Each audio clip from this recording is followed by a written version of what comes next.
Alors salut à toutes et à tous, aujourd'hui on va bien débunker toutes ces conneries là d'Haussmann et tout ce qu'on nous raconte, hein, toutes ces bêtises en fait, hein, qu'ils nous vendent.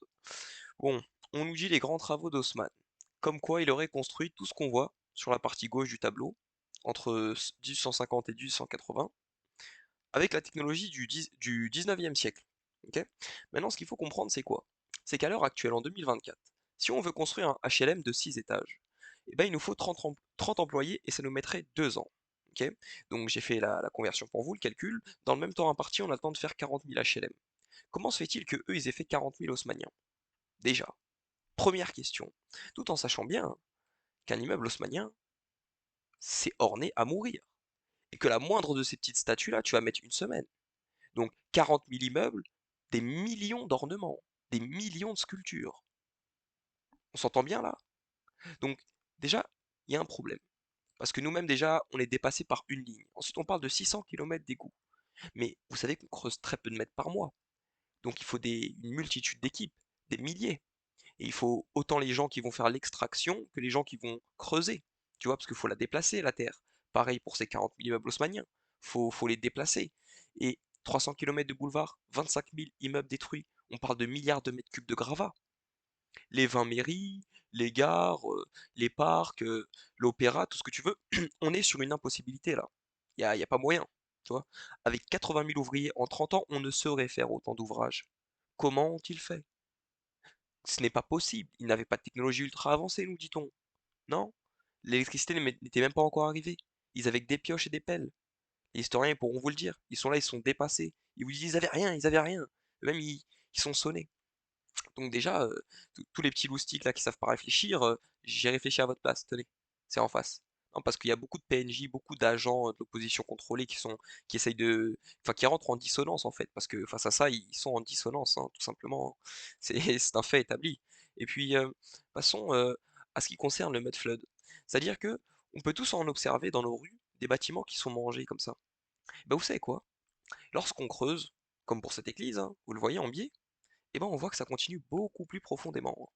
Vous voyez la porte, hein? Et ces colonnes-là, c'est des éléments de style architecturaux, ne soutiennent aucune charge, parce que ces éléments étaient censés être vus, ok? Et justement, il y a eu un espèce de déluge de boue, quelque chose dans le genre. Regardez ici, ok? La colline, elle arrive au quatrième, cinquième étage du bâtiment. Vous pensez qu'on construit un bâtiment et on laisse la colline qui est à côté, genre, bah non, la colline est arrivée après. Et bah pareil ici. Ce qui recouvre l'église, les niveaux du bas, c'est arrivé après. Et regardez ici dans le Kansas, à l'époque, dès qu'ils sont arrivés dans la ville, les dunes de terre, pareil qu'ici. Ils ont juste fait des excavations pour récupérer les lieux. Ils n'ont pas bâti. Ok. Il y a un problème avec les datations. Vous avez déjà vu votre bâtiment à vous s'enfoncer de 5 centimètres depuis que vous êtes vivant? Non, jamais. Alors de dizaines, de vingtaines de mètres, mais qu'est-ce qu'on nous raconte? Sérieusement, qu'est-ce qu'on nous raconte? Du coup, il faut quand même revenir sur ce mensonge-là aussi, parce que ce mensonge-là, il est quand même assez drôle, hein. Parce qu'il y a un truc que j'aimerais vous mettre en parallèle, hein, directement, hein, pour être dans le vif du sujet, c'est que notre grue la plus puissante sur la planète, elle peut soulever 3000 tonnes. Mais 3000 tonnes à 12 mètres d'aile. Ok. La pyramide a fait 200 mètres de large. À cet endroit précis où il y a ma souris, il y a un bloc qui fait 70 tonnes, qui est à 50 mètres de hauteur. Maintenant, aujourd'hui, on n'a pas de bras qui fait 100 mètres de long et qui peut soutenir 70 tonnes. Parce que au niveau de l'alliage de l'acier et de ce genre de bêtises-là, eh ben, le bras ferait des milliers de tonnes en lui-même, plierait sous son propre poids. Et si on le met sur une base, ça revient exactement au même. Donc aujourd'hui, on ne saurait proposer une solution avec une grue pour déposer ce bloc. Tandis qu'ils l'ont fait il y a 5000 ans. Ils n'ont pas fait que ça, hein. Regardez ça par exemple, cette carotte. On y rentre du fil à coudre. Vous savez ce que ça veut dire? C'est que le sillon il est plus petit qu'1 millimètre. L'écart entre les sillons est toujours le même. Et dans du granit, on ne creuse pas comme ça. Il y a ce qu'on appelle il y a des faiblesses, c'est comme du verre, tu casses, c'est indéterminé. Là, ils se jouaient de la faiblesse. Ils viennent, on dirait un forêt diamant, parce que tu fais pas ça n'importe comment, c'est pas avec du cuivre que tu fais ça, tu sais. Faut arrêter un petit peu les bêtises, parce que à l'heure actuelle, si on veut encore parler de l'Égypte, tu vois, on a une équipe, ça c'est un vase égyptien, qui date d'il y a 4-5 000 ans, c'est dynastique, enfin pré-dynastique. Et ça là, enfin c'est il y a 4-5 000 ans tout court, pour être large. Et celui-ci, ils l'ont fait récemment. Donc ils sont partis voir une entreprise d'aérospatiale qui fait de l'usinage de pièces. Et puis ensuite, ils ont mesuré, ils ont comparé. Et on se rend compte que le vase, d'il y a 5000 ans, il a 2 microns de courbure en déviation. Ok, entre 2 et 8. Tandis que celui qu'on a fait tout récemment, il a entre 25 et 98 microns, soit 40 fois moins précis. Donc il y a 5000 ans, on était 40 fois plus précis. Et pour les pseudo-ingénieurs des articulations qui nous disent qu'ils peuvent le faire à la main, concrètement, vous êtes en train de dire que vous êtes 40 fois plus précis que du matériel d'usinage aérospatial. Autrement dit, vous êtes des ânes, on ne discutera pas avec les ânes, ça ne sert à rien. Et puis les proportions qui sont respectées, c'est absolument prodigieux. Faut savoir que à l'heure actuelle, c'est 40 fois plus précis que du matériel d'usinage aérospatial. Voilà, il n'y a rien à ajouter en fait, tout simplement. C'est factuel, hein. Et celui qui vous dire, oh, moi je le fais avec ma main, dans ce cas, c'est que tu prétends que ta main elle est 40 fois plus précise que du matériel d'usinage aérospatial. Et dans ce cas, t'es juste un âne. Basta. On ne discutera pas avec les ânes. Et par exemple, on a aussi Barabar. Barabar exceptionnel. Autant pour sa symétrie, la symétrie dans les proportions, parce que euh, les arrondis que vous voyez là, l'arrondi global ou celui sur le côté, ils ont chacun des dimensions différentes, mais c'est parfaitement symétrique, donc c'est parfaitement voulu. C'est impossible de reproduire ces proportions-là sans appareil numérique, sans technologie de ce genre, parce que c'est géométriquement trop parfait. Alors, on parle même pas du fait qu'il y a un micron au rugosimètre, tandis que sur nos tables à l'heure actuelle, on a du 10 microns à peu près. Faut se poser les bonnes questions au bout d'un moment. Faut se poser les bonnes questions, hein. Donc, entre le grand mensonge d'Haussmann, tu vois, le mensonge concernant les pyramides il y a 5000 ans, sachant que ça c'était de la vaisselle, hein, de la vaisselle au micron, les grottes de Barabar, et là on va passer à la suite. Déjà là, ça fait déjà beaucoup, tu vois. On, on nous urine dans le cerveau sans demi-mesure, j'ai envie de vous dire. Regardez là par exemple, là, on a à Baalbek, anciennement appelé Héliopolis. Ce bloc-là que vous voyez précisément, il fait plus de 1000 tonnes. Plus d'un million de kilos. Ils en érigent des temples, on les voit ici. Donc, concrètement, le poids de ton HLM, c'est à peu près ça, entre 1000 et 1500 tonnes, pour eux, c'est une brique. Tu vois? Et en Sibérie, on la retrouve encore mieux, hein. Des blocs de 3000 tonnes. 3 millions de kilos. À partir de ce moment-là, il faut se poser des questions. Il faut se poser des bonnes questions. Parce qu'à l'heure actuelle, si on aurait voulu le poser, bah faut déjà défricher. Faut déjà enlever toutes les pierres qui sont là près de la base. Et ensuite, on ramène notre grue la plus puissante de la planète et on le pose. Mais eux, ça, ils te l'ont fait il y a 4-5 000 ans. Ça, ils te l'ont fait il y a 2000 ans. Il n'y avait pas de grue à l'époque, non? Avec des cordes et des ficelles, c'est pas possible. Faut bien comprendre, hein, pour les amateurs des cordes et des ficelles, hein, parce que il y en a beaucoup dans l'opposition contrôlée qui vont parler de cordes et de ficelles.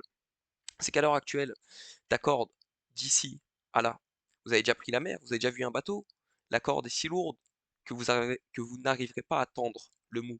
Et tu veux mettre 1000 personnes, la corde va être d'autant plus longue.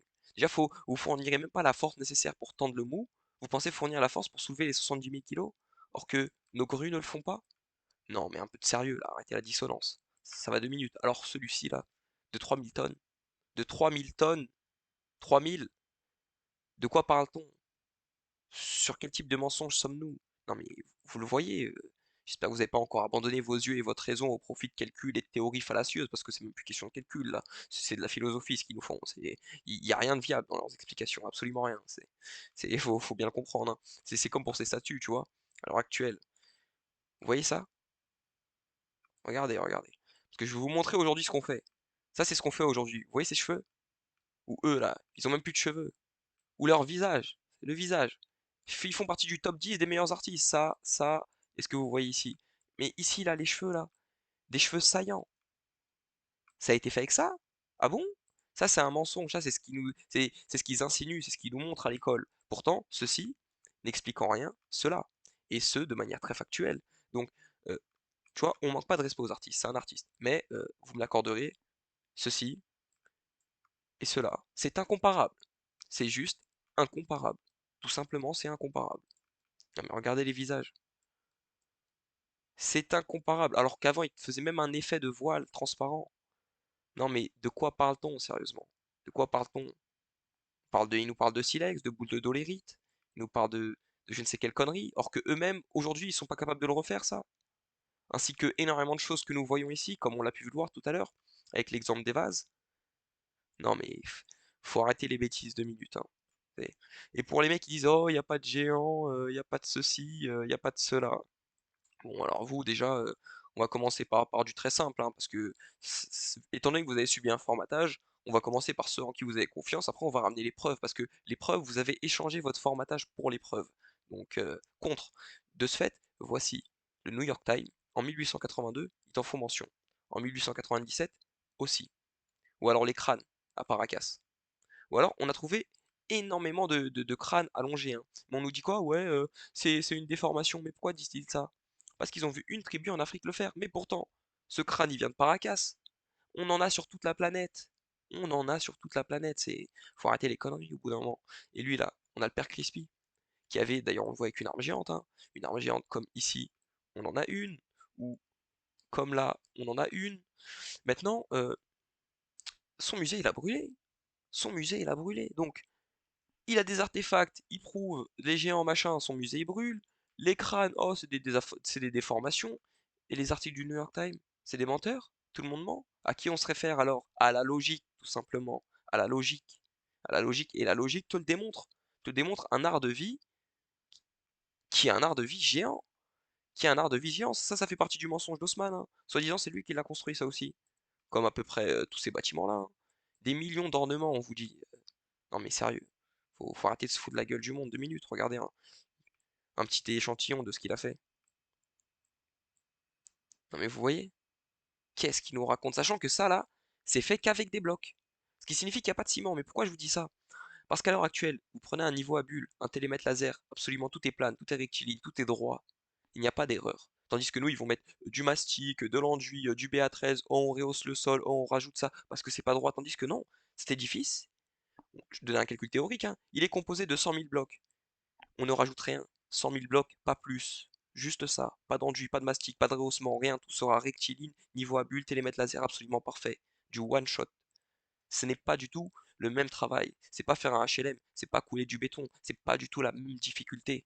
Alors, dès qu'on repense à ce calcul, et qu'on se dit que ces 40 000 immeubles haussmanniens, les 20 mairies, les 5 gares, 600 km d'égouts, 300 km de boulevards, 25 000 immeubles détruits, des ponts, des viaducs, donc des milliards de mètres cubes de gravats aussi, soit dit en passant, avec seulement 80 000 ouvriers en 30 ans?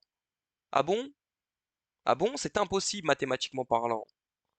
Le mensonge, c'est de la réappropriation culturelle. En fait, il faut comprendre un petit truc, les amis. C'est-à-dire que la CIA, ils ont déclassifié un papier. Regardez, je vous mets l'URL ici, hein, pour ceux qui doutent, hein, il y a toujours des sceptiques, et puis tant mieux, hein, tenez. C'est grâce à vous qu'on avance via les questions et machin. Donc, ça, j'ai screen une partie du rapport, et là, bah, je vous l'ai traduit. Enfin, ouais, je l'ai traduit tout simplement. Je vous le lis.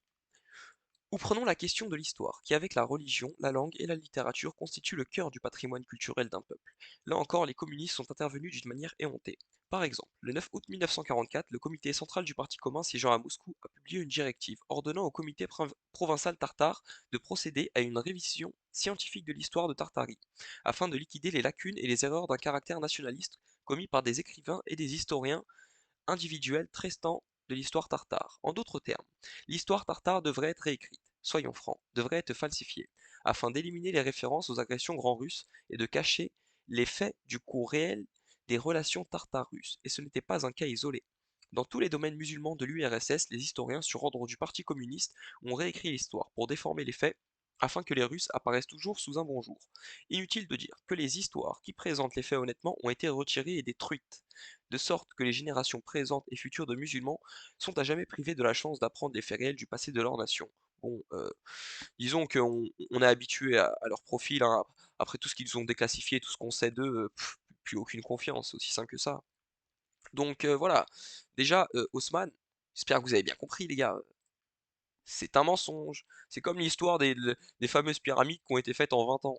Ce qui reviendrait à dire que en fait, toutes les 2 minutes, le bloc il était coupé, transporté, taillé, placé, mais c'est pas possible de faire ça en 2 minutes, tu vois?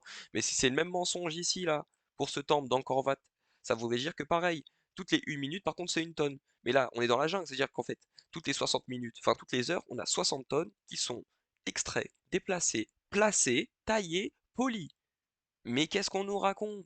Qu'est-ce qu'on nous raconte? Ils avaient pas de technologie pourtant. Même nous, on n'arriverait pas à le faire avec notre technologie, à respecter ce ratio, ce cahier des charges.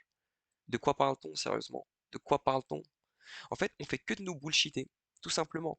Alors regardez là au Japon, ils te la rasent la montagne, ils te la coupent. Vous voyez la hauteur que ça fait? Ou alors ici, non mais sérieux, c'est quoi ça? Tu découpais quoi ça? Vous voyez la profondeur? La profondeur, c'est un coup, il y a au moins 60 mètres, si ce n'est pas plus, de profondeur. Avec quel outil on fait ça? Avec quel outil on découpe ça? Avec quel outil on te fait barabar? Avec quel outil on est plus précis 40 fois que des instruments d'usinage aérospatial? 2 microns, 4 microns. Bien évidemment, c'est respectable leur score dans l'aérospatial, 98 microns. Mais 98 microns n'est pas 4 microns. Et voilà, vous me l'accordez, parce que c'est juste de la logique, c'est des maths. Moi, je viens pas avec du Haussmann, avec de l'enfumade, avec de l'opposition contrôlée. Non, on regarde que le factuel. On ne regarde que le factuel. C'est tout. Alors, regardez ça. Donc ça, c'est la trousse à outils de l'époque. Vous êtes bien d'accord, on la reconnaît tous, hein, celle-là. Et ben maintenant, ce qu'il faut comprendre, dans le désert de l'Utah, vous voyez ici là la superficie, vous voyez c'est coupé là, la ligne droite. La superficie c'est des kilomètres de longueur. Et pourquoi je vous montre ça? Parce que la profondeur de la découpe, elle équivaut à un immeuble de 2-3 étages, c'est 15 mètres. Vous voyez la taille de l'humain là? En bas c'est des arbres, hein, au cas où vous n'avez pas remarqué, parce que c'est minime. En bas c'est des arbres. C'est juste gigantesque. Et comment est-ce qu'on coupe ça? Il y en a, ils vont dire, oh, avec un fil, avec un fil. Ah bon, avec un fil? Tu l'introduis où dans la montagne? Et comment tu parcours des kilomètres de longueur avec? Réfléchis, raisonne, fais pas l'âne, ok? Parce que ça va 2 minutes, hein. Tous ces arguments d'âne, tous ces arguments de PNJ, on comprend jamais ce que vous dites, il y a aucun sens à ce que vous dites. Et puis, on sait bien que on n'a pas de scie circulaire. Qui font 15 mètres. C'est déraisonnable, c'est pas efficace. Et même avec de la pression à eau, comment tu respectes une découpe parfaitement rectiligne sur des kilomètres et des 15 mètres de profondeur, plusieurs étages, la taille d'un immeuble de 2-3 étages? On se rend compte ou pas de quoi on parle? Ok, en plus, on voit bien que c'est calcifié, là, c'est noir. Et ici, il y a des protubérances, comme s'il y avait eu une coulée, comme si c'était un laser ou je ne sais quelle bêtise. Mais des outils de découpe circulaire, ils en avaient. Regarde, ça, c'est il y a 5000 ans. Le sarcophage, on voit quoi? Une marque circulaire. Et vous me l'accorderez, si on coupe à la main, pourquoi on s'emmerderait, pourquoi on s'embêterait à donner un effet circulaire? On coupe, c'est tout. Là, c'est parce que c'est l'outil, simplement, c'est l'outil qui a fait cette marque. Et puis là, ceci, ça a été fait à la main. Ils ont fait ils ont testé quoi, ils ont voulu reproduire. Et ben on voit quoi? On voit que c'est conique, il y a un écart, parce que la lame, à force d'action mécanique, qui sont trop imprécises et pas assez rapides, on finit par limer les côtés. Donc voilà. Tandis que eux, c'est parfaitement rectiligne, tu vois? On dirait c'est venu, vous, ça fait un, tu vois? C'est pas pareil, c'est pas comparable, c'est pas les mêmes mécaniques, les mêmes outils. Voilà le résultat à la main. Ceci n'est pas un résultat qu'on obtient à la main. Faut une vitesse de rotation, faut plein de trucs, tu vois? Les méthodes sont variées et multiples, mais en tout cas, ce n'est pas à la main et c'est pas avec du cuivre et ça nécessite de la haute technologie, d'accord?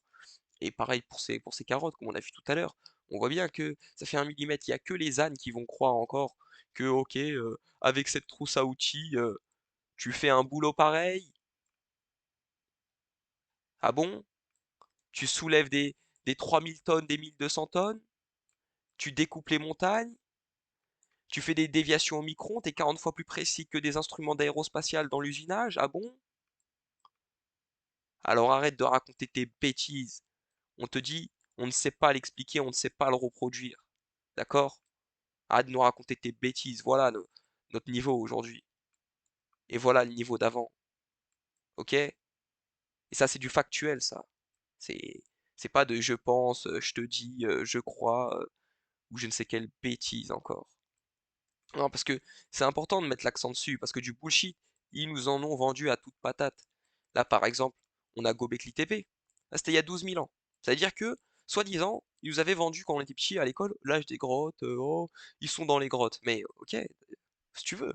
Mais alors comment ça se fait qu'on retrouve des sites en plein milieu de l'âge des grottes où on voit des piliers qui font 10 000 kilos et 8 mètres de haut, un site qui fait 300 mètres carrés, perché en altitude, construit intelligemment, avec des méthodes avancées. On est très loin des hommes des cavernes. On est très loin des hommes des cavernes. Donc on nous a bullshité avec les hommes des cavernes. On nous a raconté de la l'AD. Comme partout ici, on nous a bullshité. C'est tout. Ils ont voulu nous faire croire qu'avant c'était des débiles, qu'ils avaient ni énergie, ni technologie, et que tout est apparu en même temps que les philosophes des Lumières et de leur époque. C'est là, boum, la lumière est apparue. Les gens avant c'était tous dégueux, ils marchaient tous pieds nus et ils pissaient sur les murs. Voilà ce qu'ils nous racontent, tu vois. Hop la petite trousse à outils et les mecs d'avant. Ah bon? Ah bon? Ah bon? Il y a un problème. Il y en a pas qu'un. Il y en a pas qu'un. Il y en a des milliers. Il y en a des milliers. Il y en a des milliers. Là, j'ai même pas sorti tout le chargeur. Là, c'est vraiment là où on en est, tout simplement. C'est le b.a.-ba, comme on dit, en fait, simplement. Et aussi, ça, petit aparté, hein, parce qu'il faut bien comprendre le calibre et comment ils fonctionnent, ces gens-là. Bon, on te l'a montré, cette image. Bah, cette image, c'est une théorie. Et la théorie elle-même, elle te dit c'est invérifiable. Pourquoi c'est invérifiable? Bah, tu vois l'état de ce qu'on te présente. On peut pas aller vérifier ça. Tu vois. Mais c'est quoi ces conneries en fait? C'est quoi ces conneries? Bah ces conneries, je vous les explique en fait. On nous dit que la Terre elle est creuse, nous. Ça fait des milliers d'années, des milliers de civilisations, les civilisations les plus avancées de la planète, en passant de Sumer, par Babylonie, par l'Égypte, par la Grèce. On peut même te parler des religions, l'islam, la chrétienté, la Torah. C'est exactement pareil. On te dit que la Terre elle a 7 couches. Et entre chaque couche, il y a un espace grand, comme entre la Terre et le ciel. Et carrément, là, on est dans le bouddhisme. 7 couches aussi. Et en fait, si tu veux, on a trouvé sous le Pacifique et sous l'Afrique des failles, des grottes, des cavités qui font la taille de nos continents. On vient nous rentrer dans le cerveau, oui, hypothèse, c'est rempli de lave. Allez, partez à gauche et à droite avec votre hypothèse, parce que vous me racontez. On a aussi les océans, sous, sous la Terre, en fait, à 700 km de la surface, hein, tout simplement. Donc cette histoire de ces foules, c'est rempli de lave, déjà, il y a un problème. Et puis, l'Antarctique, la fameuse Antarctique. Vous reconnaissez que c'est flouté. Vous m'accordez que c'est quand même assez spécial de flouter tout un continent où il y a absolument rien. Tout le monde en a rien à faire de ce continent-là. Pourtant, on l'a flouté entièrement, c'est-à-dire que des fois, il y a une base à eux, ils te floutent 5 km², ok, mais pourquoi flouter 15 millions de kilomètres carrés? Il y a un problème là-dedans, mais je vais vous le dire, c'est quoi le problème? Il est là, il y en a pas qu'un, je vais pas vous citer tous les problèmes, mais en voilà juste un au passage, pour vous illustrer la chose. Là, on a la carte de Piri Reis, et une autre carte en bas, d'Orance Fine, un truc comme ça, je me souviens plus du nom précisément. Mais du coup, ces cartes ont les emplacements des massifs montagnaux aux bons endroits. Latitude, longitude exacte. Les côtes sont exactes. Autrement dit, ces gens sont allés en Antarctique. Parce qu'on n'invente pas tout ça de tête. Mais que nous disent-ils? Bah que l'Antarctique est libre de toute glace. Que là-bas, il y a des gens qui vivent. Il y a des animaux. Il y a une civilisation. Et c'est pas le seul à nous dire ça. On a l'amiral Byrd. On a le moustachu, je vais pas dire son nom. Tous de quoi je parle, l'allemand. On a Brandt, on a énormément de gens. Il y a même eu Snowden, mais on nous dit c'est du sarcasme, je sais pas quoi. Mais tout le monde l'a dit. Cette information, tout le monde l'a donnée. Tout le monde l'a donnée. Et il y a énormément de théories qui se mangent une opposition contrôlée démoniaque qui ont une débouchée en Antarctique. Il y a quelque chose. Et voilà, de toute façon, à partir du moment où on floute tout le continent, on va pas me dire qu'il n'y a rien. Il y a un peu de logique, tu vois. Non, mais je parle avec énergie parce que voilà, il y a tellement de trolls, tellement de mecs comme ça que faut savoir de temps en temps, je pense, être ferme, insistant, va savoir. En tout cas, oui, ça là, celui-ci, il mérite son aparté.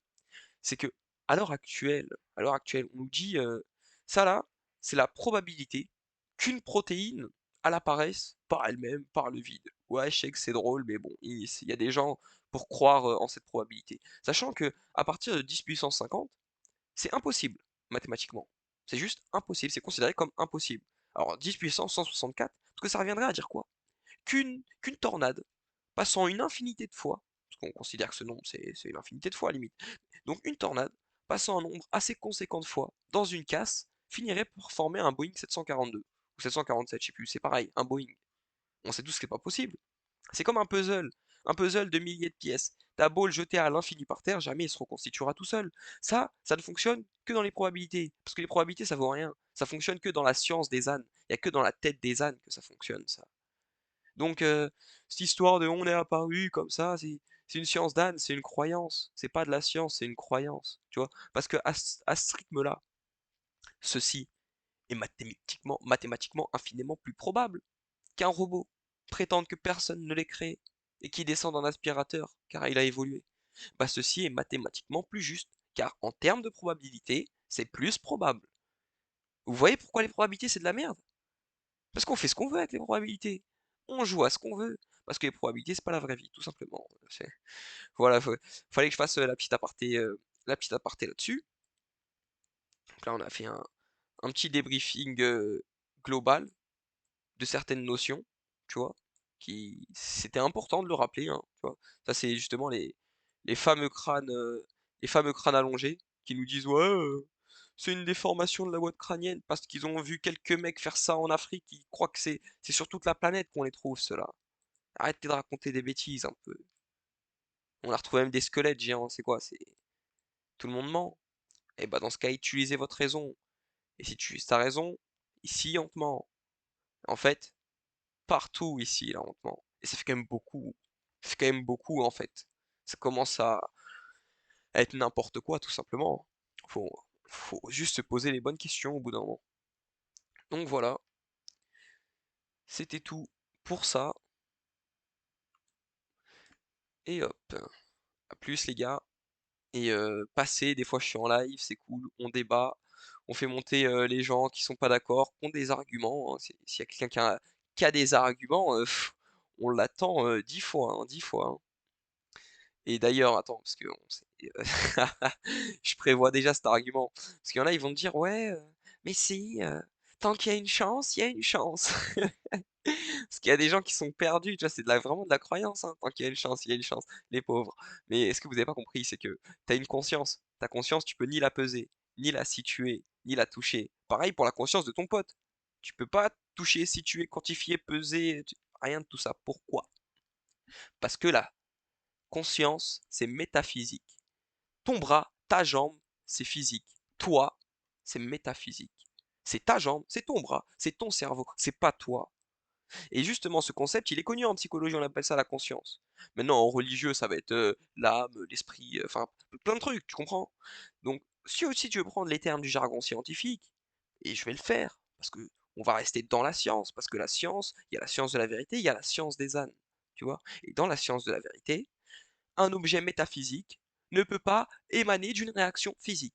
Donc, ta conscience ne peut pas provenir d'un développement comme ça ne peut pas émaner du physique. Tu comprends? Ah, libre arbitre, je pense donc je suis. Si tu veux même, je te fais rentrer la philosophie en plus de la science, si ça te suffit pas. Et puis, euh, après tout, ce qu'il faut bien comprendre, c'est que la seule chose qu'on connaît de conscient, enfin de métaphysique, c'est la conscience. Mais ta conscience n'est pas capable, comme on l'a cité précédemment, d'interagir avec une autre conscience, en la situant ou en l'enlevant ou en la touchant. Elle ne peut ni même créer une autre conscience. Donc, pour créer une conscience, faut un objet métaphysique. Les seuls qu'on connaît sont conscients. Donc faut une conscience supérieure à la nôtre pour qu'on existe. Basta, c'est ce que tout le monde appelle Dieu. Et voilà, tu vois. Donc je tenais à rajouter ça parce qu'il y a toujours eu un mec pour me dire oh mais tant qu'il y a une chance, il y a une chance. Non, non, il n'y a aucune chance, hein, parce que mathématiquement c'est impossible. Là je t'ai parlé d'une protéine, sachant que la protéine, admettons la chance elle se produit, boum, elle apparaît une fois. Elle meurt tout de suite. Elle meurt tout de suite. Parce qu'il en faut une quantité faramineuse de protéines pour faire un organisme. Et il y a une probabilité aussi abyssale que cette quantité faramineuse de protéines s'assemble. Donc il faut que cette probabilité-là, elle se déclenche des milliards de fois dans le même instant pour que la probabilité d'après, elle ait une chance d'exister. Enfin, on est dans l'impossible tout simplement. À partir de 10 puissance 50, on comprend pourquoi. C'est juste impossible. Enfin, voilà. Un peu de cerveau, un peu de logique, un peu de raison, un peu d'esprit et c'est assimilé quoi, tu vois. Il y a pas besoin d'aller plus loin. Donc c'était ça. Hop. Il y a aussi un petit détour par les ovnis, parce que c'est quand même assez drôle, tu vois. On nous les illustre ici, là, précisément en Sumer, tu vois. On nous les montre aussi dans le sanskrit Vinama, dans d'autres traditions. Chez les Égyptiens, on nous dit que le mur, il est dégradé. Voici la fameuse Antarctique, la zone floutée et la zone en haute définition, les amis. Mais du coup, ce qu'il faut capter, ça là, il y a des années et des années, le mec qui avait publié cette photo, mais curieusement, c'est exactement la même chose que ça. Eh ouais, attends, mais regardez, c'est la même chose. Mais tant que c'est pas eux qui le disent, bah vous êtes des fous, vous êtes des menteurs, on vous ramènera l'opposition contrôlée, le discrédit, on se moquera de vous, on fera passer pour des cons de sorte à que personne ne vous écoute et que vous ne puissiez pas mettre au courant les gens. Mais tout simplement, nous, sur la table, on connaît votre mensonge, on pose la vérité, et la vérité subjugue le mensonge. Tu vois? Ça là, de quoi tu parles? De quoi parles-tu? Non mais sérieux, de quoi parle-t-on? Que, que nous disent-ils en fait? C'est où s'arrête le mensonge? Et à qui profite le crime? Ah, ça on le sait, ça, tu vois. D'ailleurs, des immeubles à Paris, hein, des somptueux immeubles sont en réalité, vous voyez, en fait, ça se décolle, ça se décolle. C'est-à-dire que c'est un effet, ici, là, c'est un effet. Et derrière, tu mets ton doigt, tu grattes, on dirait du papier craft. Bon, je doute que c'est pas du carton, hein, faut que ça reste aux intempéries et tout, je suis bien conscient. Mais, petit aparté, l'info, la voici. La voici, la voici. Donc, est-ce qu'on a fait le tour d'à peu près tout ça? Hop, ouais, on va faire un petit accent là-dessus aussi. Bon, ici, là, on a Katy Perry au Super Bowl, chevauchant un lion. Bah, c'est la représentation de la déesse Ishtar, chevauchant un lion, pour représenter sa férocité.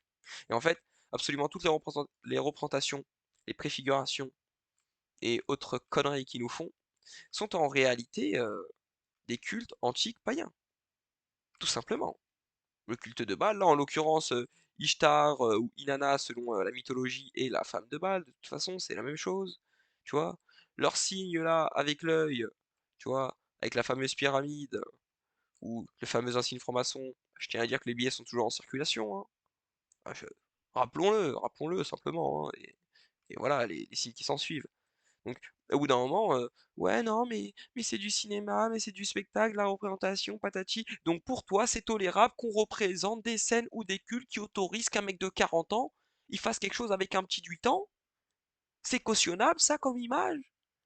C'est cautionnable de représenter ce genre d'idéologie? De représenter les divinités qui représentent ces idéologies? Eh, vous avez enfumé le cerveau à personne ici. Sachez-le. Sachez-le bien. Non, mais voilà. Parce que beaucoup de menteurs, beaucoup de pervers. Oh, le bien et le mal, ça n'existe pas. Pervers que t'es, donc un gosse avec un adulte, c'est rien de mal. Bande de pervers que vous êtes. Mais c'est ce qu'ils nous font. C'est ce qu'ils nous font. Mais heureusement, grâce à l'Éternel, notre communauté est forte. La vérité est avec nous. La vérité subjugue le mensonge. Donc, nous vaincrons. Que l'Éternel nous accompagne. À la prochaine. N'hésitez pas à venir en live, poser, on discute. Ça s'échange des arguments, des questions. Vous savez, hein. À plus les amis.